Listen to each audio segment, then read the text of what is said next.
كما كتشوفوا دابا كنزبروا الزيتون، كنحيدو، كيحاولوا ما امكن يخويو الشجره من الوسط كما كتشوفوا باش كضرب لها الشمس مزيان، وفي نفس الوقت كيحيدوا هاد الغصونه هادو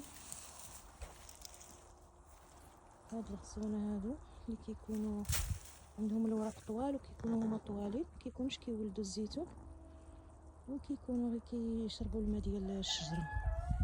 في حين هادو اللي كيكونوا مخلطين الوراق ديالهم شويه قصارين وكيكونوا ما منظمينش بزاف في الوراق ديالهم بحال هادو، هما اللي كيولدوا، هما اللي كيكون فيهم الزيتون بزايد. داكشي علاش كيتحيدوا هادو اللي طوالين بحال هادو لانهم كيولدوش بزاف، كيكونوا غير عبء على الشجره ديال الزيتون.